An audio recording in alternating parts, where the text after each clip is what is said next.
Hey folks, today's episode is sponsored by Squarespace. Whether you need a landing page, a beautiful gallery, a professional blog, or an online store, it's all included with your Squarespace website. We made WTFpod.com with Squarespace. Make yours with Squarespace too. Start your free trial today at squarespace.com and enter offer code WTF to get 10% off your first purchase. Squarespace!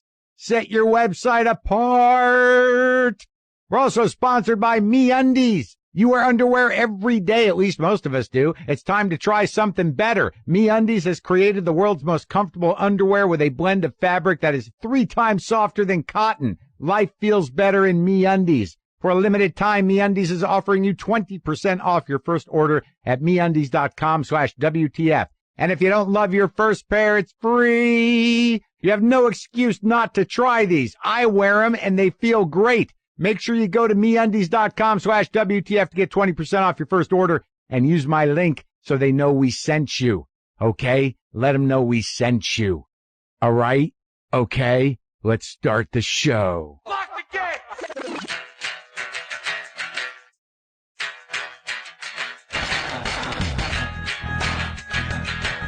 All right, let's do this. How are you, what the fuckers, what the fuck buddies, what the fuck tuckians? What the fuckinistas? What's happening? I'm Marc Maron. This is WTF, my podcast. Welcome to it. Nice to have you. How are you? Let's just talk about you for a second. What's happening? Everything okay? Uh-huh. Oh, really? Well, that's good. Oh, it's not good. Sorry, I misunderstood the tone. Oh, Jesus. Yeah, that's bad. I don't know how I'm an idiot. No, I'm sorry for not being more sensitive. I don't know you that well, and you sound excited, but now I know that you're really upset. Yeah, well, I'm sorry. Oh, but it's better. Oh, okay, so that's better. Yeah, good. Well, that's good. It's nice that you have a few things in your life that, you can at least fall back on as being okay, and not just that one thing. But that'll get better, right? Oh, you don't know. Well, maybe it will. Hopefully it will, right? Uh-huh. Okay, well, we'll see what happens. But yeah, I mean, I would just, keep doing what you're doing, right? And if it's not hurting you, only you can know. Anyway, I hope that conversation was enjoyable for you. I enjoyed my side. What's going on? This is the first day back in the garage. That's right. I talked about rewatching The Sopranos, which I'm still doing, and it seems like a lot of people are doing it. That's the weirdest thing about serendipity or coincidence or things that are beyond coincidence. Somebody told me that Stern had talked about rewatching it, and then other people were emailing me, and they're like, well, I just started watching it too. I mean, I don't know what's in the air, what's compelling those of us who share that impulse to go watch The Sopranos again. Maybe it's some type of stability. Maybe there was a time where every Sunday we would look forward to that thing, and it gave us stability, knowing that we would be jarred and excited to watch The Sopranos. I don't know, but I can't stop watching them. I'm happy I am. Though it has triggered some things. It's triggered some things. What can I tell you? Today on the show, Chris Garcia is here. He's a comedian. He's opened for me before. I enjoy his comedy. He's very funny. He's got a new album coming out called Laughing and Crying at the Same Time. Although actually it's available. I'm just getting this in. Just in. That it's now available, but it's going to come out on vinyl on the 30th on root beer colored vinyl. So he'll be here soon. I would like to mention an old friend of the show, an old buddy of mine, Mike Doty, has a new album coming out called The Heart Watches While the Brain Burns, which is apparently a quote I said on this show while trying to kick nicotine gum. Happy to help out, Mike. I'm glad you got a record coming out. It comes out October 14th, and the first video for the single, I Can't Believe I Found You in That Town, premieres today. Today, if you want to watch Mike Doty's video, on the music website, Brooklyn Vegan. Head over to brooklynvegan.com to check it out and pre-order Mike's album wherever you get music. Passionate guy, that Doty. You might know him from the old days in Soul Coughing, but he's a worker. Intense shit. Good songwriter, good singer, good guitar player. All the shit is good there, right? Summer's over, people, and if you need to hire people for your business, now's the time to get staffed up. Do you know where to post your job to find the best candidates? Posting your job in one place isn't enough to find quality candidates. If you want to find the perfect hire, you need to post your job on all the top job sites, and now you can. With ZipRecruiter.com, you can post your job to 100-plus job sites, including social media networks like Facebook and Twitter, all with a single click. Find candidates in any city or industry nationwide. Just post once and watch your qualified candidates roll into ZipRecruiter's easy-to-use interface. No juggling emails or calls to your office. Quickly screen candidates, rate them, and hire the right person fast. Find out today why ZipRecruiter has been used by over 1 million businesses. And right now, WTF listeners can post jobs on ZipRecruiter for free by going to ZipRecruiter.com/Maron. Try it free right now at ZipRecruiter.com/Maron. Do that. All my tour dates are up. All the ones that have been rescheduled are now up at WTFpod.com. The Wilbur coming up quickly next weekend, September 24th. I don't know. I believe there's some tickets for that late show. Campbell Hall at UCSB in Santa Barbara, October 21st. Go grab them. Largo here in L.A., October 22nd. Yeah, I think there are tickets. The Ice House, October 23rd in Pasadena. Yup. Carnegie Hall. They're going. Few tickets left. I would do that if you're going to do that. November 19th at the James K. Polk Theater in Nashville, Tennessee. The Vic Theater in Chicago, December 3rd. So, what's been going on since I last talked to you? Monday, Tuesday, Wednesday. That's what's been going on. I went over, did a wardrobe fitting, did some pictures, did some camera tests for the shoot for the show Glow for Netflix. Had to shave off a little bit of my shit. So now I look like a stranger in the mirror, but that's good. I need to look like a stranger to myself to become the stranger that I will become that has some similar things that I do. Very exciting. Saw Allison Brie, met a lot of the other people, the other actors. Going to be exciting. I went to the set. I saw the set. Very exciting. All of it's very exciting. I read the first 2 scripts. I'm thrilled. And then last night, just spiraled. Just fucking went right down the goddamn self-toilet. Unbelievable. I had forgotten what it felt like to just fall without a net into the never-ending pit of insecurity. Can I do this? Did they pick the right guy? Oh, no. And then, hey, why don't we look up some psychiatric diagnoses to see maybe you're even worse than you thought. Why don't you beat the shit out of yourself for a few minutes about what you ate when you were away? Why don't you do a little of that? Why don't you do it all at once? Have the initial bit of insecurity as opposed to excitement for the new job. Why not go the other way? Why not, instead of going like, this is going to be great, looks fun, everybody's excited, I'm excited. No, let's go like, I can't do it. I'm not the guy. I'm not good at anything. Jesus, what am I even fucking thinking? Why am I even a comedian? Why do I do a podcast? Acting, that's ridiculous. Who am I? Who am I really?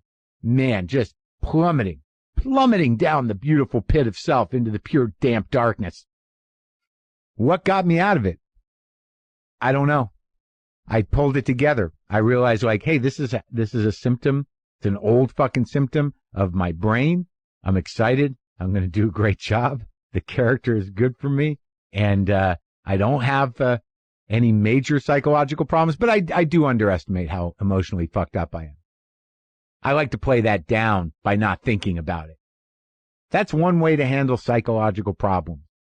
Hey, I got these problems. Let's not deal with them and not think about it. What do you think of that idea? Sounds good to me. You sure you don't want to take another flight down the pit? Nah, let's watch The Sopranos. Good idea. Hey, what are you doing for dinner? Can I ask you that? Do you have a plan yet? Gonna get takeout? Go somewhere? Get a whole bunch of groceries and make the same thing you always make? I don't know. How about getting Blue Apron this month so you can have paprika spice shrimp and cheddar grits with tomato and sweet corn? Or how about spicy hoisin chicken stir fry with baby bok choy and sesame ginger cucumber salad? And also eggplant and chickpea tagine with islander pepper, tomato, and couscous. How about that? For less than $10 per meal, Blue Apron delivers seasonal recipes along with pre-portioned ingredients right to your door so you can make delicious home-cooked meals. I do it and I love it. Makes me feel like a real chef because Blue Apron knows that when you cook with incredible ingredients, you make incredible meals. So they send you the highest quality stuff from the best suppliers and farms. Check out this week's menu and get your first 3 meals free with free shipping by going to blueapron.com/Maron. You'll love how good it feels and tastes to create incredible home-cooked meals with Blue Apron. So don't wait. That's blueapron.com/Maron. Blue Apron, a better way to cook. See, I brought it around and tagged it with the classic style. Sometimes you got to mix it up. So my dad, right? He was up there. I told you he was in Rochester. And look, you know, I've let a lot of stuff go. I understand who he is. I know what the deal is. But when I'm freaking out, it all leads up to it. You know, I spent, 2 days hanging out with him on and off, and that just kind of fucks the wiring up a little bit. He is who he is. There's nothing I can do about it. I'm pretty happy with where I'm at in my life, and I was sharing that with him about all the things I'm doing and the new show, and he was like, he said he was proud of me, and then after this big, long conversation, about maybe a half hour later in the car, he goes, what's that kid's name? The Facebook guy? Zuckerberg? Yeah, how do you do that? How do you come up with something like that? And in my mind, like, it didn't feel like an innocent question. It felt like a giant eraser. It just felt like, you're not that guy. He figured it out. You're doing a lot of stuff, but that Zuckerberg, right? And then he talked about, winning the lottery, that kind of stuff. But I tried to just stay in my own shit, stay detached from his shit, and enjoy my little old dad. He's becoming a little old dad, having some trouble with the stairs, that kind of stuff. There's no joy in my heart. There's no glee in my tone. But life will humble you. And then I got this email. The dad stuff always gets me. This just subject line, thank you. Dear Mark, I just wanted to take a second to write and compliment you on the recent interview you did with Billy Crystal. I had the pleasure of listening to this talk while driving from Chicago to Michigan, where I was going to hook up with some family for a small vacation. At one point in the trip, we were all in my father's car on yet another long drive across the peninsula when my dad asked me if I had anything good to listen to. I told him about your recent conversation, and since he too is a big Billy Crystal fan, he told me to put it on. At first, I couldn't tell if he liked it. My dad will give a pilot quiet to things he doesn't really enjoy, and for the first few minutes, he seemed to be doing just that. And now you think right here he could insert, but I fast-forwarded through the intro. But no, he said, but then Billy started talking about the draft lottery and how he was so lucky to get a high number. My dad started reminiscing almost immediately about his experience during that very night, an experience he had never spoken of before. He told me how he was 18, a freshman at Penn State, watching Terrified with all the other guys in their common room. Most of them, including my father, were not called till late, but he went on to say that his friend from childhood had his number called in the first 100, and just a year or so after that lottery, his friend was killed in Vietnam. Needless to say, your conversation was very thought-provoking, and it enabled my dad to tell us about a part in his life that I, and even my mother and my aunt, who were also in the car, had no idea about. It was a very moving moment, and I feel that it brought me closer with my father. So for that, I say thank you. Keep up the great work. I love listening to the podcast, and I hope to see you the next time you're in Chicago. Boomer lives, Chris. I'll tell you, man, that makes this the best job in the world. It really does. It's great to hear that, something that we put out there and that conversation provokes other conversation. Beautiful. Got a little choked up when I read that the first time, Chris. Thanks for sending it. Now, another Chris is on my show right now. Chris Garcia, very funny comedian, who talks about his father as well a lot in a very touching way. His comedy album Laughing and Crying at the Same Time, is now available, and it's going to be out in root beer colored vinyl on September 30th. That'll include a digital download with a bonus track. You can also go to chrisgarciacomedy.com for his tour dates. This is me and the lovely Chris Garcia.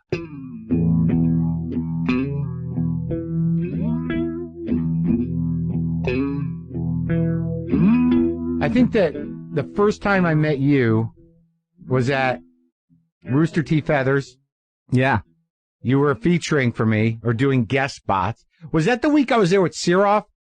No. It was you, me, and Sam Morrell. Right. Who was that guy? He was like an East Coast guy? He's a New York guy. He's great. Yeah. Is he around? Yeah, he's around. He's doing super well. He is? What's he doing? I don't know. He's always he's like a Comedy Central guy. He headlines around. Uh-huh. He's on TV and stuff, and he's really funny. He's like one of the New York guys that are kicking butt. But that was the first time I met you. You were there. I thought you were odd. You had a weird energy. You seemed sweaty to me. You had a guitar, and you used that. But I thought it was funny. I thought it was very funny. Oh, I enjoyed thank you. your act, but I couldn't get a handle on you. I thought you were just an odd sort. Oh, You were kind of like, I didn't know if you were gay or weird or, like you didn't know how to talk. Really? You thought I was that? Oh, that's great.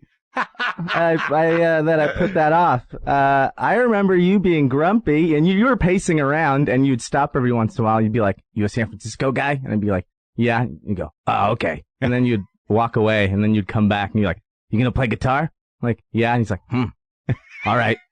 And then you're like, "Have fun." He was, you told Sam, he's like, "You're gonna go out there and do your New York shit, and Garcia, you're gonna go out there and do your sweet, sensitive Latino thing, I guess." Yeah. That was right. I thought it was, I interpreted that as a compliment. I sound like I nailed it. Yeah, you did good. Was that the week where I was all mad about the sound system? Yep, you were very mad about the sound system.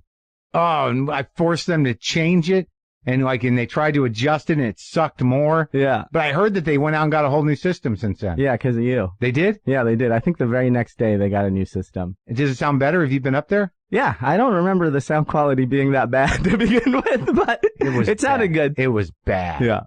So, what is the story now? Now, you just auditioned for SNL, because I know I got a text from you. Okay. What happened with that?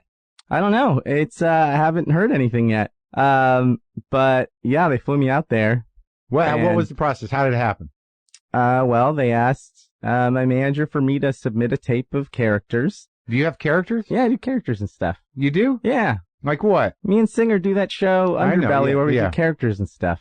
So you have a bunch you've invented? Yeah, a bunch of characters. What are their names? There's Manny. Yeah. Manny, he's from Ecuador. His father's a toucan, and his mother's a witch. He's just like an odd little guy. And I do a bunch of different characters. Wow. I had no idea. Yeah. You do impressions?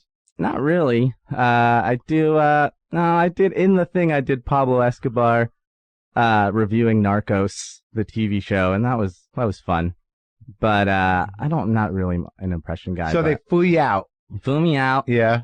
And, since the tape, I was like, I have no chance of getting this. I'm just going to have fun. Right. I wasn't even going to, do it, because I was like, I'm leaving for Cuba on, my honeymoon tomorrow. Yeah. I don't have time for this. And I was like, I'll just put it together. And they liked it, and then they brought me in to audition at UCB, and I was like, I have no chance. Right. And, people were like, other people backstage doing push-ups and shit, and all hyped. Really? There was that going on? There was that, and I was like, I got no shot. I'm not even a UCB guy. My God, people doing warm-up exercises in the dressing room? Singing and stuff. Really? And yeah, people were getting their game. This is a lot of people's dreams, and they were really psyched. And I just was like, I have no chance. I'm going to have fun. And then I had fun, and they called me and said they wanted me to fly out and go for it. And, you did it. Yeah, but it was different. Not really, but so you did it. You went to the studio. I went to the studio. I tried not to get psyched up about it and just have fun, but I was like, oh my, you put you up right across from 30 Rock and all this stuff. And I was, I just got I started getting pumped up, like it was a big thing. So I went for a run in the rain. I was like, I gotta run.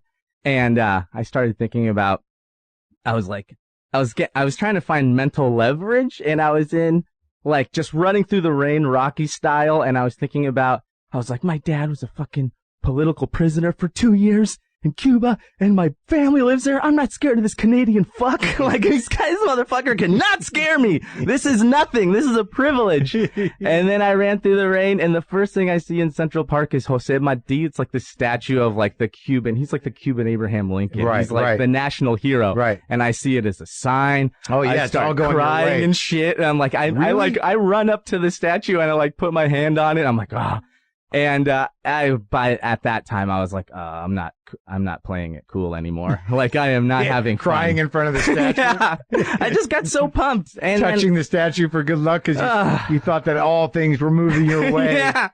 That cannot be a coincidence. Yeah. That I end up in front of this statue of Jose, what's his name? Mati. Yeah. Yeah. And then, I went in and, tried to have fun, and it was all right. Yeah. How'd you do in the room?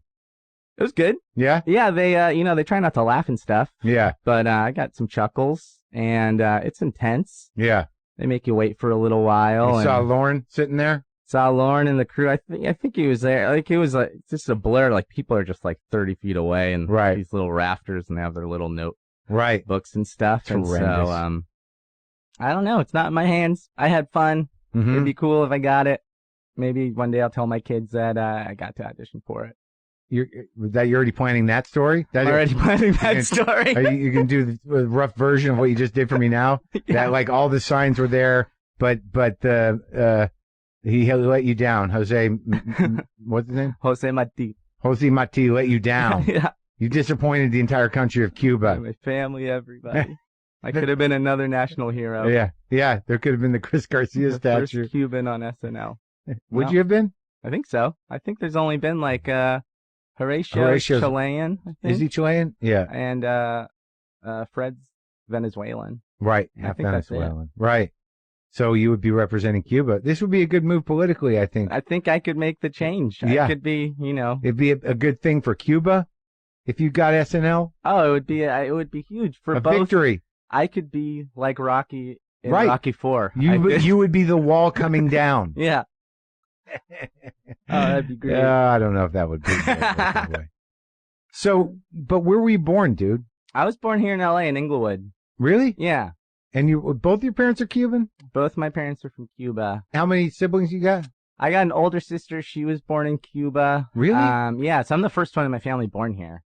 And yeah, my sister's older than I am because my parents, they didn't have a kid for a while in Cuba. Like right after they had her, things got tough, and then they moved to Spain. And they always thought about moving to the United States, so they held off. Was Spain easier? Is that an easier move? I mean, why Spain?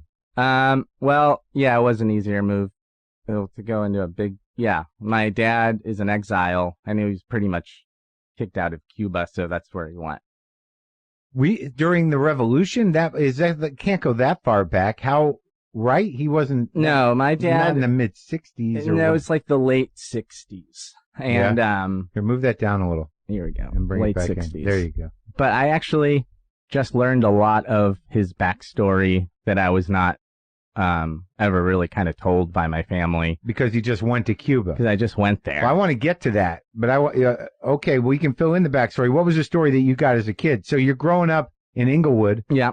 Wait, how'd you end up in the Bay Area? Are they still here? Yeah, my parents are in L.A. Okay, so you moved so that was your own move. Yeah. I lived in Inglewood and then Westchester for a couple years. Westchester, New York? Westchester, L.A. Just right next to LAX. That's where I grew up. Oof. And then my parents, they lost their house, and so they moved to North Redondo, to a apartment in North Redondo, so I can go to a school in Manhattan Beach for high school. But so you had the beach. Redondo's a nice beach. Yeah, it was nice. My parents, they moved to North Redondo so I can go to school in Manhattan, a school called Miracosta. Uh-huh. And since my dad was out of a job, he was in the adult ESL program. What's ESL? English as a second language. Uh-huh. So my dad was in the bungalow across from my classroom. And so my dad went to school at the same time as me for my first year at that school. Was that embarrassing or nice? That was pretty embarrassing. Oh, really? Because he was just always there. Like I was in. Did you eat lunch with him? I did not eat lunch with him. He tried. Oh, you iced your dad? I was a teenager. Wow. Yeah, I did not eat lunch. I tried to avoid it. And so other kids are like, is that your dad? And you're like, yeah, but it's all right. You just saw him eating by himself? Pretty much. I don't know what he did for lunch, but I was just in those bungalows for homeroom, like second period. And then after that, I was just off to my other classes. You're out. Yeah, I was out. But I would see him every morning. You didn't go to school together? Yep. He took you to school? He'd yell at me and stuff and embarrass me. And he'd try to get super involved, like with baseball. He got super involved. And cause it's like a Cuban pastime. And, my sophomore year, I didn't make JV. I made Frosh Soph. Yeah. And my dad was so pissed off about it. And he straight up was like, you didn't make it because you jerk off too much. He was like, you masturbate too much. And he's like, you got nothing left in the tank. And nothing left in the tank. And he totally called me on it. And it was kind of true. Like, I was just like jerking off too much. How did he know? They know, huh? Yeah, small apartment. Yeah. And he was waiting. He was waiting to turn that on you. Yeah. Oh, do you do that in front of people? No. Oh, yeah. Well, that's good. Declare it in front of my biology teacher. Well, what was his job? Like, what did you know about him in terms of what was the family mythology of why he had to leave Cuba? The mythology was that it was really tough for him for being not communist. And he was sent away to work in some fields. Yeah. And then, because he wasn't communist and he was separated from my mom and my sister, who was like a year or two old. And then after that, he was, like kicked out of the country and he like moved to Spain. That was the story. That was the story. And what was his occupation when you were younger? A machinist. So he worked like at, aerospace jobs and stuff like that. And even though I think it was frustrating for him because he was really smart and, kind of like an engineer type, but came to America as like 37, like his mid-late 30s. Right. And so he just got factory jobs as a machinist and just worked as a machinist the rest of his life. But by the time he started high school, he'd been out of work and he couldn't really speak English, or what? Yeah, his English wasn't strong. Like he came in his mid-30s and he just hit the ground running and just started working immediately. So he spoke with broken English and was always trying to figure out a way to, like, he's very ambitious. Yeah. And he put a lot of that into me just to focus on me to have a better life. Yeah. But he was always trying to, like, hustle, get a better job and stuff like that. So while he had unemployment or whatever, he's like, I'm going to try to improve my English to get a better job. And your mom did what? My mom was like a electronic assembler, like she was a factory worker where she'd do whatever. Like she was a person, if you see like a keyboard that says like inspected by number 35. Like, that was my mom. She was number 35. My mom was number 35 and she did that pretty much her whole career. They were both factory, like blue collar. Wow. Did your dad work over at LAX at all? No, he didn't work at LAX, but he worked at like those aerospace companies over there, like McDonnell Douglas and Northrop and Rockwell and JPL. Like he bounced from place to place. And as the economy got worse in the 90s, a lot of those jobs went to like overseas. Yeah. And so jobs like more manual stuff like machinists, those jobs started disappearing. Pushed out. Started going like being made by robots. Right. So he had a very skilled trade that and just started disappearing. Right. Yeah. And when you were like younger, was baseball the thing you wanted to do, or were you just doing that? Oh, I loved baseball. It was. What position were you? Pitcher, first base, and right field. All the left-handed stuff. And I wasn't very athletic, but my dad is a badass, and at a young age, I already knew how to like bunt and throw a curveball. And he's a big baseball guy. Big baseball guy. Who was your team? I'm a Dodger guy. Yeah. Yeah. So I grew up with the Dodgers, like hometown kid. Yeah. I just grew up. Did you go over to watch the games? I would go to the games as a kid and watch Fernando and like Steve Sachs, all the 80s. Yeah. So, all right. So you're going to baseball games. You're an LA kid. Are you like, do you have friends? Do you have a car? Are you going into Hollywood? Or when do you start getting interested in, fucking your life up with show business? As a little kid. Yeah. Just like, being a latchkey kid. And how much older is your sister? 12 years. Oh my God. Do you know her? I know her pretty good. Not like someone that's my age, but we've gotten closer and closer. But by the time I was 8, she was out of the house. Right. She was married already. Wow. Still married? Still married. That's good. Yeah. Nieces and nephews? I got nieces and nephews and everything. Oh, you're like a regular guy. A regular dude. Yeah, maybe that's what I was sensing when we were working together. Like, what's wrong with this guy? What's wrong with this dude? Looks like he had a pretty good family. Yeah. So when you were young, you started moving towards... Yeah, I was just like class clown. Like I was always, even when I was in a Latin school, I stuck out because I was light skinned. Or when I transferred to other schools, I was I had a funny lunch, you know, or my parents spoke funny. Yeah. And we had a shitty car. So it was always kind of an outsider. Yeah, what kind of car? My parents had a Gremlin. They had a Nova. They've had like a bunch of old, now cars that would be kind of cool. Novas are pretty cool. People hot rod those things. Yeah, so that type of, you know, American car. Yeah, good American car. The Gremlin was an odd car. A Dodge Dart. Oh, yeah. Those were pretty, the people like those, too. Yeah. Because you make them go fast, too, I think, right? Yeah, you can make those go fast. The Nova is what people love. Or am I thinking of, Chevy Nova. You could turn those out, right? Yeah, those are badass. Yeah. So, all right, so you're that kid. I'm just the kid that's, you know, I'm hanging out and all my other, like, I went to a Catholic school in Westchester when I grew up in Inglewood, which is, Westchester's a little, at the time was like a better neighborhood, and my parents didn't want me to go to school in LA USD anymore. And so I went to a school in Westchester, and all this like immigrant kids were just like, it was the kids that had mustaches in 5th grade are hanging out, like the, you know, me and the Palestinian kid and the Lebanese kid and the Italian kid and the Filipino kid. The Russian kid? There was a Russian kid, and it was just us and our little UN that we had in the corner, and it was, you know, it was the same kids for like a long time, same 30 kids in the same school, but it was mostly like. So you're always like isolated with those kids? No, I mean they ended up being okay, but I found out that my way to assimilate and become friends with people is to be the funny kid. Right. And so I look back, I was at my mom's house looking through storage the other day, and I found a yearbook from when I was like in 2nd grade, and it was signed by Sister Perpetua, like the nun that said, "To Chris, the comedian." Oh, like, really? And I was just like always, either because I was... That was a nice way of saying you were a pain in the ass. Yeah, a very nice Irish Catholic way to say that I was a pain in the ass. But I think because also I spent a lot of time at home by myself when my parents were at work, I was just watching... You know, the Cosby Show and just watching, like, and all that I love Steve Martin and all that stuff. Were you watching those afternoon talk shows, or was that before your time?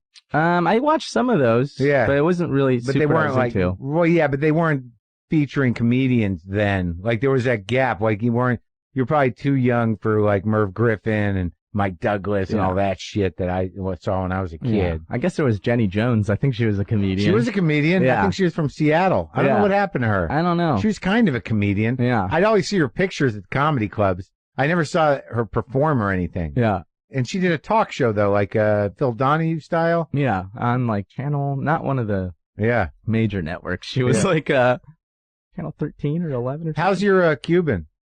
My Cuban? Yeah. My Spanish? Yeah. Oh, it's great. Yeah? Yeah, it's all intact. All intact. Is that straight up Spanish or is it Cuban Spanish? So I'm not being condescending. No, that's fine. Cuban Spanish is a little different. It's faster. It's very loud. Yeah, it is very loud Spanish. A lot of slang. Yeah, and you only pronounce like half the word. And so sometimes, so when I was there at first, it took a little getting used to. I was like, okay, I have to really turn it up. And by the end, it was fine. But at the beginning, I was like, hola, ¿cómo estás? And by the end, I was like, oye, tipo, ¿cómo es, coño? Oh, yeah? It was really... Got the intonation going? Really got the intonation, because I wanted to, because it was like, you know, I think... Was it second nature, in a way? I mean, did you grow up with that, or were your parents sort of like trying to speak English? My parents, I mean, I always spoke Spanish at home, and I still speak Spanish with my family, except for my sister. Right. And they're not super... kind of flamboyant, like, you know, like they're not like that. They're more mild mannered. My dad's like a hot blooded Cuban type of guy. Yeah. But he's you know, he's not loud and obnoxious. He's not out in the street playing dominoes? He's not out in the street. Is that wrong? Not Was that wrong? No, that's cool. But he's like more, he's not like super Miami, you know, Miami's like more flashy and everyone. My dad's like, you know, he's an engineer type and stuff. You have to understand, the only images I have of Cuba are like people smoking very large cigars and playing dominoes in the street. Yeah. Does that happen there? Yeah, people are smoking cigars. People are playing dominoes. Yeah. People are driving old cars. Right, because I almost went. We were trying to plan a trip. I don't remember which woman it was with. But before, I guess it's now getting a little easier, but you know, when we were looking into it, you had to fly through Mexico, from Mexico City or somewhere. Yeah. And then, you know, it was very vague about whether or not, about renting a car, about whether there was lights, about where you stay.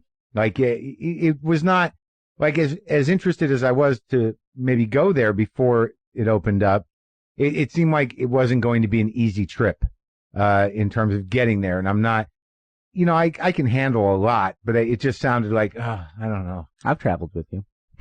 Where did we go? We went to, we just went around the Midwest and stuff. We went to that's right. Cleveland and Minneapolis and Chicago. Yeah, you did all those shows with me. It's not easy traveling. There's always, it's a little complicated. No.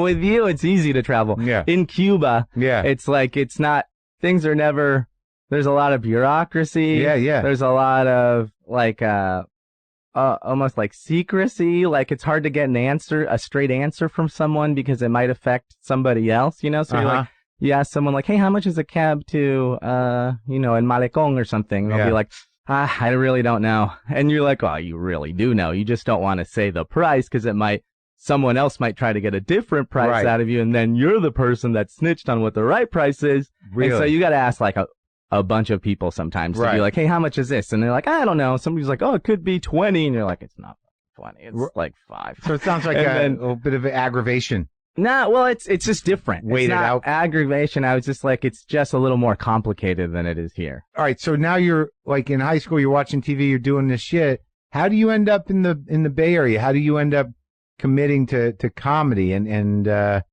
when does that start? I mean, class clown business and. I was class clown. I finished school in Manhattan Beach, and then I went to community college for a couple of years.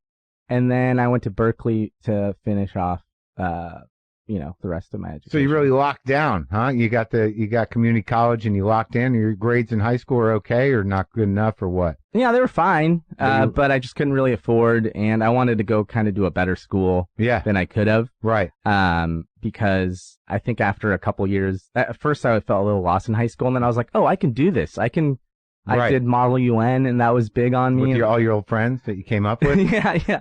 We just took over the world in these simulated debates, and it made me I traveled a little when I did Model UN, and I went to Georgetown and Berkeley to do these debates, and I was like, oh, I can roll with these kids. And be in front of people. I could be in front of people. Yeah. Those early debates were like early stand-ups. It'd just be like the funny. And you'd write it all out? I'd write it all out and do little routines and like win debates. Like I was a good debater.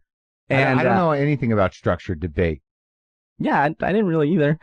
Well, you make your point, they make their point, you answer back, they answer back, and then you talk. You start a delegation, and you like figure out little ideas with other countries. Like that was the UN part. That was just debating. Yeah, right. And you'd go up and you'd have a position paper, and you'd read your statement and stuff like that. You never thought about getting into politics or service? I did at that time, but that was just little youngster stuff. But so I was like, oh, I could. And then I remember I did a debate at Berkeley, and I was like, this is where I want to go. What was it about Berkeley? It was just cool. Like it was, my parents are very conservative Cubans, like a lot of Cubans are, and Berkeley is the opposite of that. Conservative what? With like Catholic conservative? Yeah, they're religious. They're just, a lot of Cubans come from Cuba, and they're like, communism, socialism, no thank you. Right. I'll just be the opposite of that. So, right. They're good people, but that's how, they're so more on conservative, the like fiscally conservative, like fiscally, real pro-capitalism. Yeah, like, my dad was just like Ronald Reagan all the way. Make your own way. Like even, space industry and like that stuff kept my dad in business because he, made parts that went in the space shuttle or were part of like, naval ships. It's like he worked in that. So he was like, he was USA all the way. And he felt that connection. When the shuttle went up, he was like, oh yeah. I remember when I was a little boy and the Challenger happened, and it just like it was like really hard on him because he took so much pride in working in aerospace and stuff like that. And he would tell me when he was a kid in Cuba that he would like think about, like he would stare at the stars and think about space. Really? And think about and know that like, they find out now that the guy, someone tried to rally against that. One of the engineers knew that the seals wouldn't hold at a certain temperature. It was really only crazy. Oh, dude, the guy, I think he might have just died, but it was a burden on him his whole life. He tried to argue. He knew that the seals, like they couldn't take off in the temperature they were taking off in because the seals would not tolerate it. No. And he told them that, and then he was voted down. Yeah. And they fucking just winged it and blew those people up. Yeah. It was one of those stories. And he lived with the burden of not being able to convince. Wow. Like he stood his ground, but it was not enough to make them not send it off. Yeah, I heard it on NPR. Oh, of course. Yeah. Well, it wasn't your dad's fault, is what I'm saying. No, thank you. Yeah, it had nothing to do with whatever parts he made. It'd be great if it was. It'd be horrible. This is what I'm here to talk to you about, Mark. Oh, no. no. Gonna break big news. So you're up at Berkeley at the hippie school. I'm at the hippie school. Hippie Ivy League school, right? No, well, no, it's not Ivy League, but it's a good school. Yeah. And so I went there. I was also like in love with a girl that went to school in Portland, like a high school sweetheart that went to school in Portland. So I was like, well, Berkeley's closer. Were you going up there too? Yeah, I would go up there and go back and forth. I got my heart broken. I started a bunch of shitty bands. You play guitar in bands? Yeah, really? Played guitar and sang. Really? Yeah. So that was like what I saw and what you still sing it, but I haven't seen you with the guitar in a while. Yeah. The La Bamba joke. Is that on the record? It's on the record. Okay. With the guitar? No guitar. No guitar. Really interesting. It shows no guitar. Yeah. It was hard to let it go. Is that what happened? No, it was like it was a phase that I went through because I started stand up with no guitar and then I was like, oh, I'm gonna just play guitar. Try to integrate it. Yeah. Many a person has tried that. Yeah. Few keep it in. Yeah. Hard to transcend the reputation of the guitar act. Yeah. Don't want to have the. I want to be the guitar. No one wants to be the guitar guy. But everyone's like, oh well, I guess he's doing guitar. Yeah, now and he's then. a guitar guy. Who's Chris Garcia? The guy with the guitar? Oh God! Nothing. Closes with that guitar bit. It was a phase. No, I had good jokes. I had good stuff that came. No, I liked it. I liked it. So you were playing in like sensitive emo punky bands. A band called Love Minus Zero. What? Yeah, I know. It's a Dylan song, you know? Yeah. But it was very emotional. I also was a creative writing poetry major, so I was pouring my heart out into poems. See, this is what I felt from you. That's what it was. It wasn't. You felt this little heartbroken kid. It wasn't the normal guy. I was like, this guy's got some heaviness. Seems sensitive. Yeah, that's what I felt. I'm a sensitive guy. I'm not like a crybaby. I don't wear it. I don't know that week. I do cry. I thought you might cry that week. But I'm not a wimp. But I am sensitive. I like, who am I? I'm a pretty big pussy. But we ended up working together. We traveled together. You opened for me. We were in Cleveland together. We had a nice conversation with were you there for that? Yeah. Remember when we sat there? That was an amazing moment. That was really cool. Like, because you and I performed in the same theater complex that Dennis Miller and Bill O'Reilly did a show, like literally down the hall. And we were out front. I was smoking a cigar. You were smoking cigarettes. You still smoke? No. And that guy sat next to us, and he had gone to the O'Reilly thing, and I chose not to bring politics into it, and he just laid out his life for us. It was this interesting Southern life. He was a vet, right? He was in Vietnam, wasn't he? Yeah, he was in Vietnam. And like he just like, and you and I had that realization that if I brought politics into it, we would have not had that conversation. Yeah, we would have been just pigeonholed the guys like, oh, that guy's an asshole. Right. And it was just this beautiful it was moving in a way. And it was superhuman. Yeah. And he seemed to get emotional too about, talking about this stuff. It was pretty wild. Cleveland's interesting. It was cool. And it was like, it felt so symbolic. We're just sitting on a bench in the middle of the Rust Belt. That's right. Talking about not talking about politics, but talking America. Yeah. All right. So you're in Berkeley. You're being a poet. Yeah. So you study poetry, creative writing? I studied poetry and Did you publish some poems? I had some stuff, and like I worked at the literary magazine. Like I was like a editor. Like I did that. Entertainment editor or some sort of editor. Dude, this is what I'm telling you. You saw. Yeah. See me and you. Yeah, I was the editor of the literary journal. I wrote poetry. I was I was that guy. I killed that part of me. Me too. We didn't though. We really didn't. I tried. I burned those moleskins, but Did you? Yeah. I found some poems recently when I was looking through stuff and whew, taking it pretty seriously? Pretty serious. Yeah. I never understood that because I wanted to do poetry too, but you couldn't pick something with less of a future. Comedy has more of a future. Like, it's like if you're going to be a poet, you probably got to stay in academia. Yeah. And you got to publish poems that are only important to the other poets and a few people that read poetry. Yeah. Still. It's so insulated and precious. I think it's important. I like reading good poetry occasionally. Yeah. But I don't know what the future is in it. It was so, my parents they never were like, you shouldn't do that. But I can't imagine them sacrificing you didn't feel the weight everything. Of it? Yeah. No, I didn't really feel it. 'Cause I was, academia. And right. I was really pursuing this. And you graduated from Berkeley? Yep. I graduated. Took me a while. I didn't do it in 2 years. Like I took some time off and went back and finished. When did you start stand-up? Because I think stand-up's a reasonable extension of poetry. Yeah, I think so. Mm-hmm. Well, I did poetry slams. I would do like funny poetry slams. I know. And then I went through a big phase. Did you ever go up against Jamie Kilstein? No, I did not go up against Jamie Kilstein. I did go up against this guy, Garcia, who's he's still like a good poet guy that I looked up to. But there was like a big scene in Oakland and Berkeley at the time, and that's another taste. I think I was always kind of skirting stand-up, but didn't do it. I was in bands. I did poetry. Right. I took an improv class in college, and while I was there, the director of the science theater there's a public science center. Uh-huh. And the director was like, hey, we have a children's theater.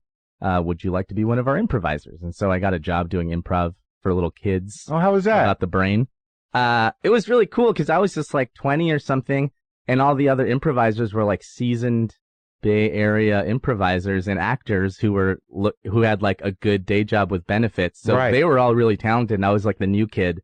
Who were they? Did you know any of them from television or anything? No, but they were all like working professional actors that were like part of companies and stuff like that. And so I did improv about the brain and this troupe called the Brainiacs. And we would, do outreach at schools for like an entire auditorium. Oh, really? Yeah. And I would present science shows and like dress up like a wizard and like do like science performances for kids. Good Samaritan, good-hearted guy. Yeah. Teaching the kids. But then that was also stand-up, like a 45-minute routine of me like, putting an onion and some liquid nitrogen and like being like, what's going to happen, kids? And the kids are like, yeah! And like me rallying these kids and, So you got to do all the experiments and make smoke? I made the smoke. I put the kids on the Van de Graaff generator where their hair would stick out and stuff. And it was like a 45-minute science comedy routine. And then you have that nice relationship with kids. Yeah. I love fun. Kids. Yeah. And so that was nice. And then eventually I was like, I have to do stand-up. Like I just wanted to. And then what was the slam audience like? Because a lot of those people do funny shit. A lot of snapping. A lot of that. A lot of head nodding. But you got some good laughs, right? Yeah, I got laughs. I just did, for that sort of thing, I didn't pour my heart out or do anything political. I was just deliver the stupid. goods. Yeah. I was just silly. Yeah. So that was fun. So I was like, I've just always liked being the class clown and center of attention, from debate to poetry slams to music to everything. And I was like, well, obviously, Final Frontier is stand-up. Like my childhood dream is the thing I really want to do. And really, was it? Yeah, since I was a little kid. Why? Who'd you watch? Steve Martin was like it. That was it. That was it. Because I was just a little kid alone in a room. My parents were gone, and I would just watch like Wild and Crazy Guy and clips. Like I just had like a bunch of VHS tapes. Yeah. When I was a kid, I loved Gene Pompa. Like he's great. I used to love Gene Pompa. I was a kid. And I was bear. Like, yeah. Hey there, little bear. Why the long face? Like that joke, and like that joke about his girlfriend's dad, and be like, your toothbrush tastes weird. And I was like, and I knew he was like a Latin guy. Yeah. And I was like, oh, this guy's like a weird Latin guy. He doesn't make a huge deal out of it. He does talk about it, but above all, he's a weirdo. And I was like, this guy is like my hero. And so I really Does he know that? When I first started comedy, I sent him a message on MySpace. And I was like, hey, I'm doing a show in LA. This is going to sound odd, but you're my comedy hero. Would you do the show? And he was like really flattered. Yeah. And he ended up, he couldn't do it for some reason. Yeah. But I don't think I've actually ever come across him. Like, I've never really seen him since then. I haven't seen him lately either, but I definitely liked watching him. Oh, he's so cool. And he had that weird thing he did with his mouth to kind of like, I've only seen a couple of guys do it. It's like, he'll deliver a line and he'll kind of half smile. Like he does this, like almost like he's about to laugh at himself. Like it's a charm thing. Yeah, but he's like kind of shy. It's like he's embarrassed and he's about to laugh because he made a funny. Right. But he's not gonna give it. Right. That. But it's a device. It's a total device. And I don't know I'm sure it just happened naturally. Yeah. But I've only seen a couple of guys do it. Rick Aviles used to do it, also Latino. Well, Rick Aviles was a street performer, and then he became a stand-up. He was in Ghost. The movie Ghost. He was the scary guy, the murderer in Ghost. Oh, wow. Yeah, that guy. Yeah, he passed away. No. And his brother's a stand-up too, but he was another guy who did that thing with his mouth. And I always remembered it because it was an interesting thing because it makes the audience want to laugh. Yeah. It's an interesting thing. And I always liked watching Gene. And then he started wearing hats. I remember Gene before the hat, and then he wears the hat. He's a hat guy now. Yeah. Well, I don't know where he's at. He used to be an improv guy. I think he's still there. I see his name around. I just don't roll in the same circles. You gotta go meet him. I got to. We gotta tell him that. I've never heard his name come up. Yeah. Especially someone's comedic hero. That's a very a flattering thing. Yeah. That he was the guy. And there's another guy, Alvarez Guedes, who's like a straight up Cuban comedian that just had he has like 40 records in Cuba, and my parents and I would listen to it all the time driving to my sister's house. Like they would just listen to stand up in the car whenever we drove somewhere. Like, and the delivery, what was it different? I mean, like how does Cuban comedy work? It was like jokes, like set up punchline, one-liners. Some of them were like street jokes that he just used in his act. Sure. But his timing is like impeccable. Even if you don't, I listened to it recently. I was imagining what it would be like if I didn't understand it.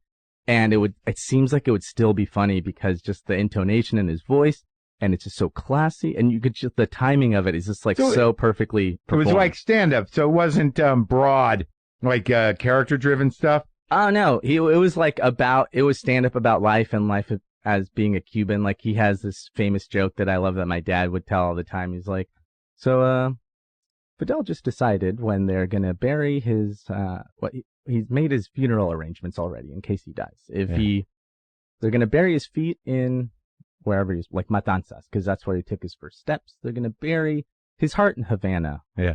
Because that's where he poured out his heart. And he just like went through his whole body and was like, and they're going to bury his ass all over the country because he shit all over the fucking thing. Like he just had like jokes like that. You're like, whoa, that's like a heavy political, like a good. It was like, he delivered it way better, but the punchline was like, oh, that's a good one. So he didn't live in Cuba? No, he left, and so he would do comedy in like Miami and New York and stuff like that. But he had like over, I think, 40 records. Wow. But my parents had them all. Oh, wow. And we would just listen to them, and like, it was super. As a family? Live performance. It was like a live stand-up record. And you do that as a family? Yeah, we'd listen to it in the car as a family and just like crack up. And my mom's very funny. And like, it's like a funny. Oh, that's sweet. It's like a funny family. Yeah, and so that, just like, I think maybe subconsciously I was like, well, this is what I do when I'm a latchkey kid alone. And when I'm in front of the other kids at school, I'm starved for attention. I get laughs there. My family, when we're together on these car trips that are nice, we're listening to comedy.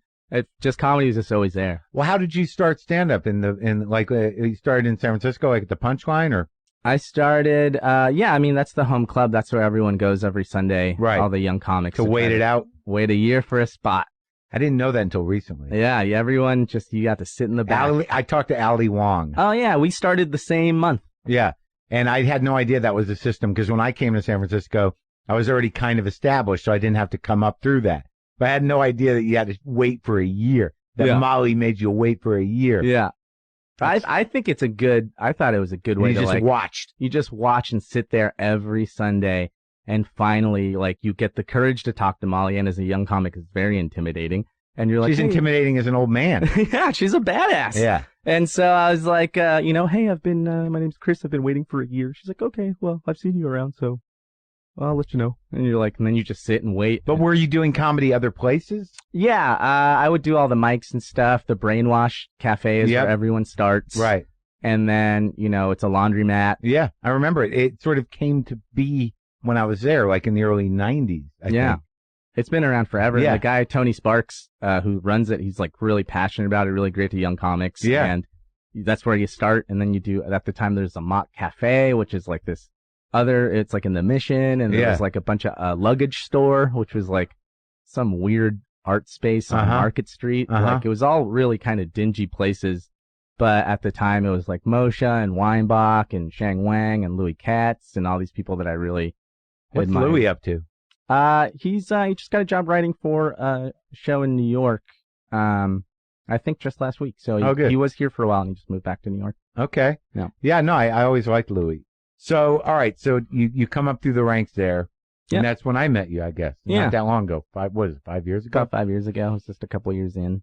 And then you have this amazing break in your career. Your dad gets Alzheimer's. It was the best career decision I ever had, was convincing my dad to... How is he? Good. Thanks for asking. He's hanging in there. You know? He's safe and he's in a home. and he's, being taken care of and stuff. And it never really ever gets better, but it'll plateau for a while. And right now it's like he's just kind of calm and hanging out. Yeah. Yeah. It's it's tough, but yeah. He's here? Yeah, he's here. He's in Long Beach. That's where his home is. And do you go see him a lot? Yeah, I go to see him on the weekends. For like every other weekend, I go visit him and stuff. With your mom? Sometimes with my mom, sometimes not. But my mom's there all the time. She's there like 4 or 5 days a week. Hard. Yeah, but it's amazing, like how dedicated she is to him and how sweet he still is to her. Like he still carries her purse and stuff. Oh, like, really? Even though he doesn't always know it's her, he's like still. Yeah. The habits are deep. My mom's always says like, you can tell which husband here was a bad guy, which guy was cheating. Like she could always tell. She's like, that guy, like, and she points him out. She's like trying to grab me. Like she's always like she'll say stuff like that. But about like, the other dementia people, the other guys, like she'll be like, that guy trying to grab my ass, that guy trying to grab my ass, this guy. And I mean, she likes the attention, but she's like, Dad is always very. Like he's like a good guy. And you can always tell like he's polite and sweet and stuff. Yeah. Well, it's still hard, huh? Yeah, it must be hard. But it's nice everyone shows up, and I can't imagine what that's like really, to watch the memories go.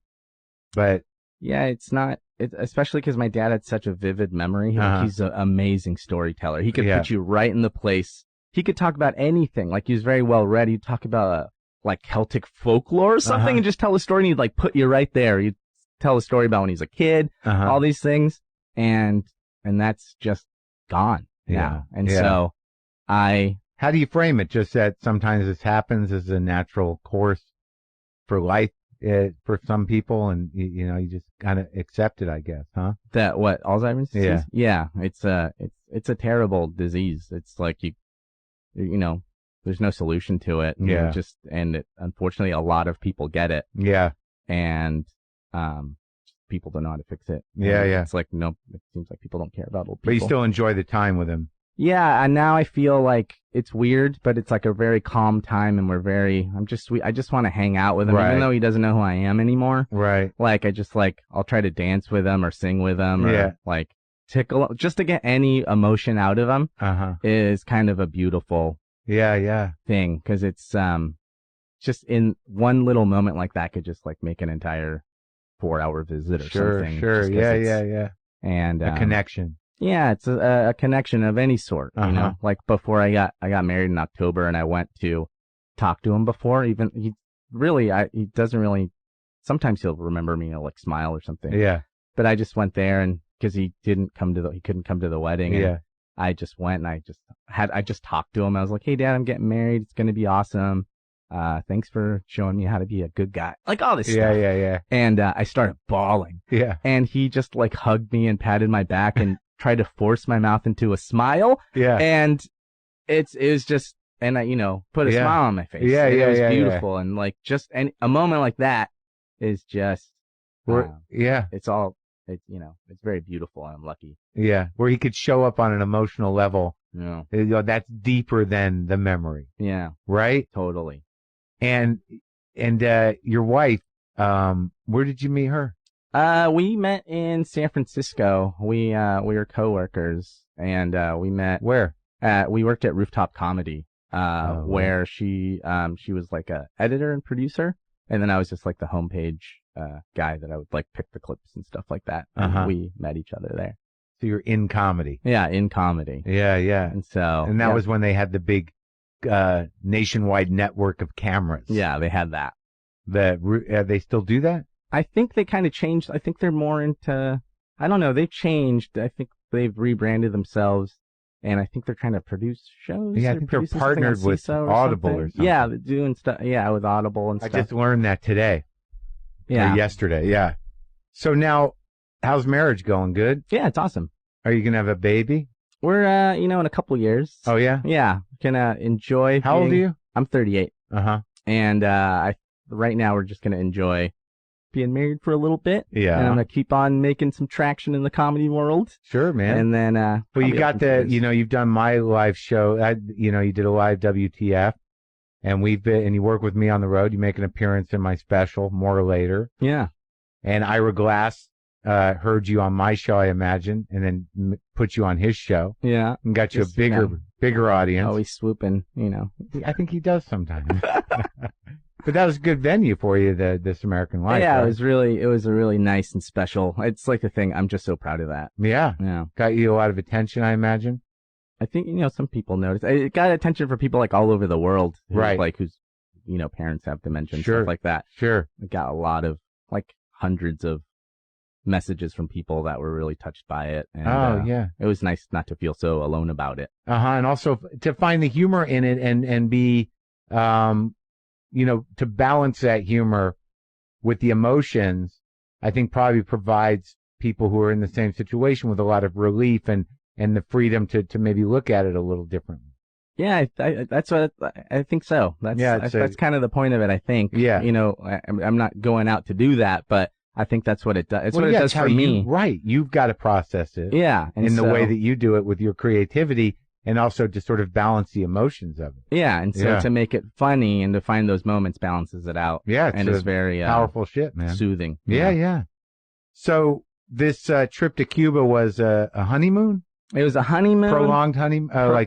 Like you waited? I waited. I waited a couple months to do it. It was my mom was not happy about it initially. She was, because they've never gone back to Cuba. I've never been to Cuba.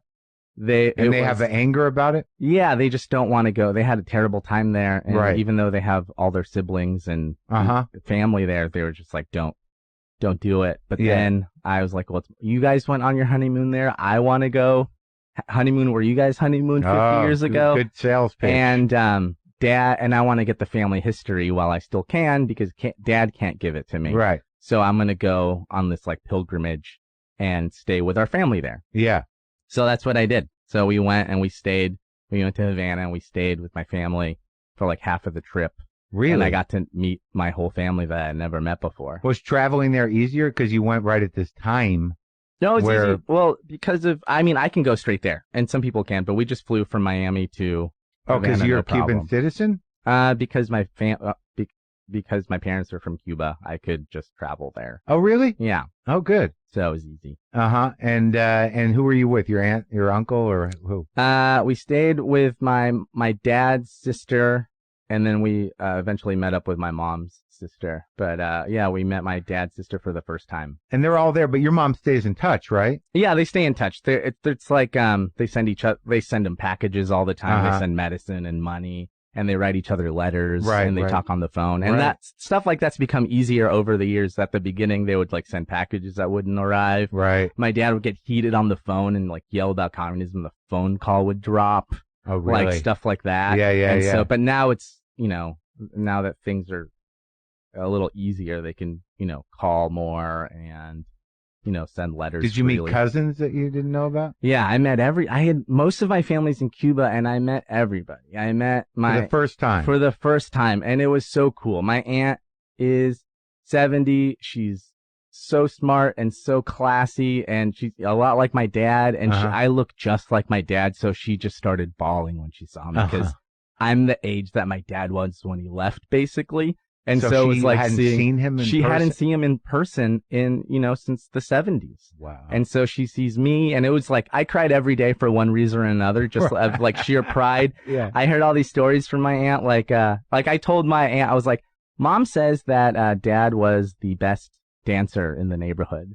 She always talks about how good of a dancer Dad was. And she was like, my aunt was like, no, he was a fucking weird dancer. He was the weirdest dancer. And she started making fun of him. I was like, oh, my mom just had the hots for my dad. You're right. And then maybe he was unique. Yeah. If he was a weird dancer, he stood out. He stood out. Yeah. And then I met my cousins. They're all really, I didn't know how poor my parents always guarded me from, I just didn't know how poor my dad was.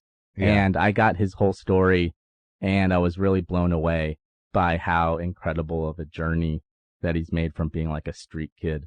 Oh, really? Coming all the way. I learned, my aunt, I knew some of the story, but, my dad, I never heard my dad talk about his dad before. I didn't even know my grandpa's name. Yeah. At all. Yeah. And so, I was like, what's your dad like? And, she was and she showed me a picture, and he was very dapper, and he was a swindler. He was a con man, and apparently he was like kind of a party guy and loved the nightlife, and he would take my grandma out and they'd go out and have a night on the town. Yeah. And he didn't really care for his kids, didn't really care for my dad, so they would like, my grandma would give, or my grandpa would give my dad and his sister like Robitussin, or like to knock him out. To knock him out. Yeah. And then one day, they knocked him out, and I think my grandma left the iron on, and it like started a fire while they were out partying, and these two little kids woke up to like a fire in the house, and that's like one of their earliest memories or experiences. Like this fire. And then, but he was just like a womanizer. My dad's dad was a womanizer, and then this is like pre-Castro. This is pre-Castro. This is when Bautista. It was big party time. This is big party. American companies were coming. Yeah. Sherman-Williams paint company came to the island, and my grandpa was like, okay, I see how these motherfuckers work. And he faked a workers' comp claim, took him for a whole ton of money, and then was like, peace out to my dad and aunt and grandma, and left Cuba, just abandoned them and went to Mexico, where he eventually started a baseball team. Like, he owned a baseball team. He was just like, fuck this, I'm out, and just left. And as a result, it left my dad and his family like on the streets. Wow. And they just couch surfed for their entire youth. And that's how my dad eventually met my mom, is like, he would like stay on their couch or like stay with their family and stuff. But like, my dad was they were very poor, and I didn't know like they just never had a home. Wow. And then my dad, there was this time at the time teenagers in Havana would do this thing called alfabetizar, which means they would go to rural areas and they would tutor rural kids how to read. Yeah. They would like teach the kids on like plantations and stuff like that, just in the country, teach them how to read. And so my dad went and did that, and they get paid, and my dad opted to send the money back to his mom so she could get an apartment. Right. And so he also worked and made money at that time, and he sent it all home. And after like 3 months after he was gone, he came home and his mom had spent all the money. Oh my God. And so my dad was like, oh, fuck. And so he got so mad that he just ran away and lived in a convent for a year. Wow. As like a teenager. And then the nuns were like, they're like, you're a very bright young man. You're in a very terrible situation. And they got him to go to this fancy boarding school in the outskirts of Havana in Guanabacoa, which was like a really good school. And then he just went to school there. And, he didn't have to worry about where to live and stuff. Right. And then, he got out and, he, finished school, and his sister had a boyfriend or a husband at the time who made earrings. He was like an earring maker and a jeweler who was making a ton of money. Yeah. And my dad was like, you're making a ton of money hand making these earrings and stuff. And he saw that other people were making a bunch of money. And so my dad was like, I'll make an earring press. So he created an earring press that eventually a bunch of jewelers in town started using and buying from him. And my aunt said that, her husband was balling. He was making like $80 a week. And my dad at that time was making $200 a week. Like, he was rich. Right. For the first time. Yeah. And so he was like, he saved up. He did that for a while. Yeah. And then he was like, that's it. We're blowing this place. We're leaving Cuba. And he's just married to my mom. Was Castro in by that point? Castro is in. This is the late 60s. Right. And my dad. So everything changed. Everything and changed. This jewelry press business had to be on the down low. Had to be on the down. Everything's on the down low. Right. So it's illegal. Right. But he's still doing everything. There's a whole secret economy on the side in Cuba. Right. It's all, So my dad's balling, makes all this money. He goes to the government. He's like, hey, I'd like to leave. He presents his papers to leave Cuba. And they're like, no, you're a traitor. You're not a part of the Communist Party. You're like a Catholic. Fuck you. And so they take him and they send him to these sugarcane fields where he was in solitary confinement pulling sugarcane, like these sugarcane camps. Yeah. Where he pulled sugarcane, sun up to sundown for 2 years. Oh my God. And like he was put in solitary confinement and he was like tortured. He was given electroshock therapy. And like, I'm curious to see what resulted with other people at that time, because people, like my mom suspects that my dad got Alzheimer's at an early age because of all the electroshock therapy. No kidding. And stuff like that. And so your mom knew about all this? Yeah, my mom knew about that stuff. You didn't? No, they just said like, oh, they sent dad away to this work camp for 2 years. Right. But he was, he was away from his wife and his new daughter. And he was like, his hands are still scratched from pulling cane all day. Wow. He was like 100 pounds when he got out. Yeah. And then after 2 years, and that was a place where Catholics went, they sent homosexuals there. It was this concentration camp. It's like a concentration camp. Yeah. And that, he was there 67, like late. Jesus maybe Christ. 67 to 69 or something like that. He was just in this. And he came out emaciated, and I didn't know when I was a teenager. I was like, Dad, you're crazy. Like, I didn't know that because of this, my dad had suffered like PTSD and stuff like that. Right. And so then he goes, he does that for 2 years, and he's like, hey, I want to leave. He still wanted to leave Cuba, and they're like, sure, you can leave, but you got to leave your wife and your daughter behind. So my dad left and went to Spain. And he worked all over Spain. He worked on like tow trucks and engineering projects, construction, like all this type of stuff.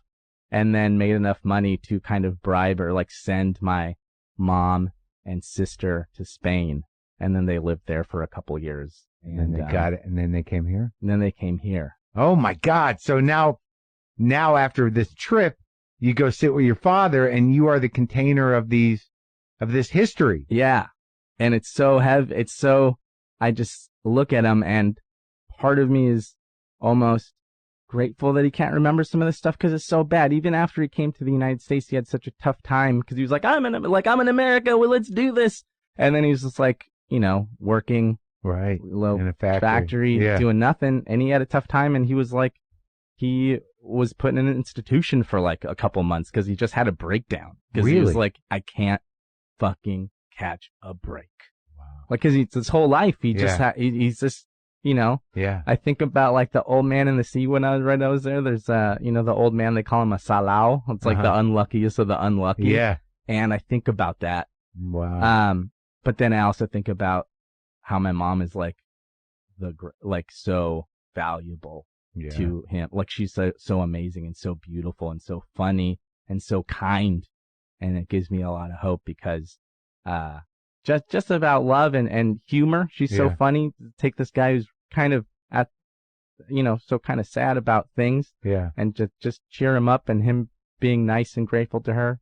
It's, they've been married for over 50 years and they've gone through all that shit and they've known each other since they were like 15 years old. And she's still there for him. And she's still there for him. And he, as when he can, he's like there for her. Is there a feeling that there's something peaceful about where he's at now sometimes? Yeah, a little bit. Yeah. Cause he's like, he's mellow. Because, he would blow up all the time. Yeah. Like, he would just, and now I get it, but I didn't get it at the time when I was in junior high, and my dad, we moved to Westchester to this house, and he was trying to put together he was trying to make the laundry room, and he fucked up, and he destroyed the fucking thing with a hammer.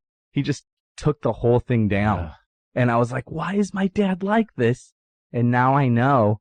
And I like regret that at the time, I probably don't know how I would have acted knowing this information. I was in high school, just feeling like a fucking teenage asshole.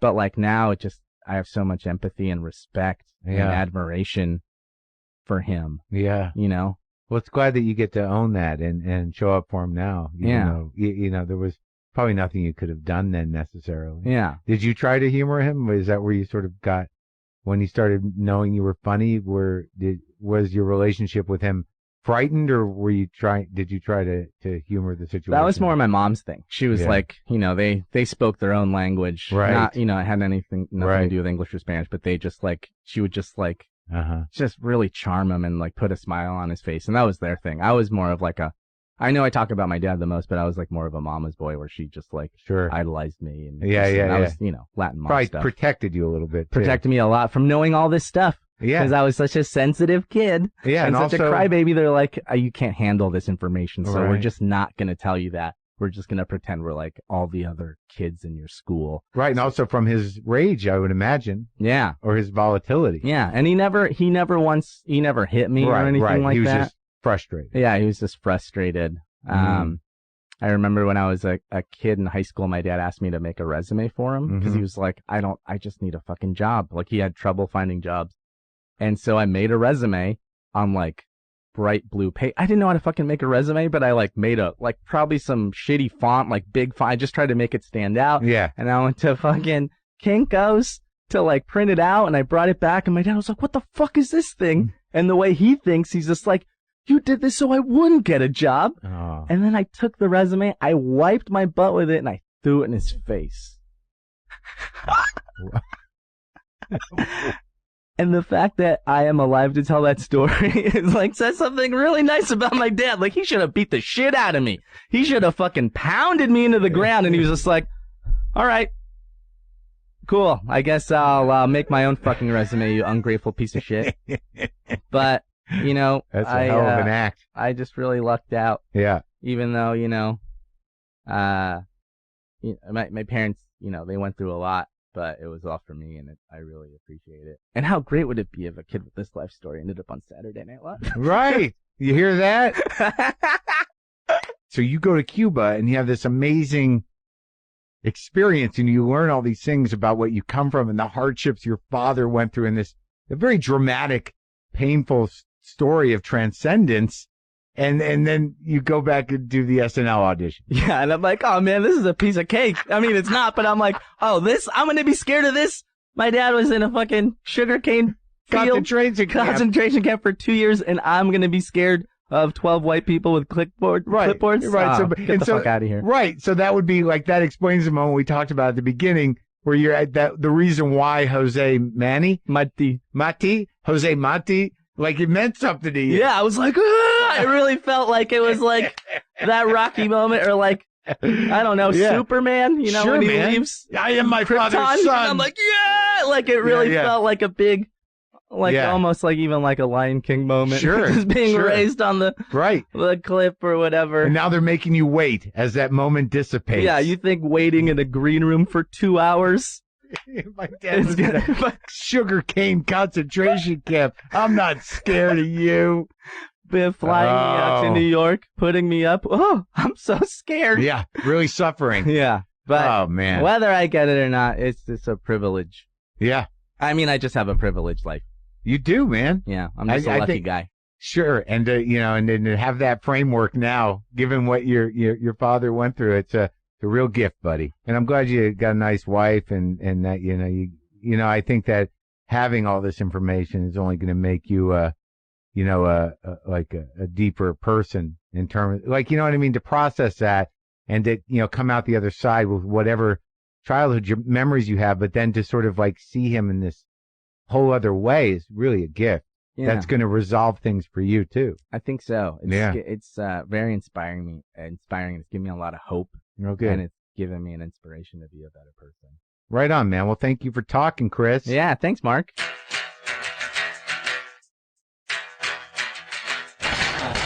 That was me and Chris Garcia. I like him very much. And now I want to go to Cuba. Now I'm going to be one of those guys, though, that's sort of like, I should have went to Cuba before it became regular. I could play, I guess. I could play. I'm not feeling very confident today, for whatever reason.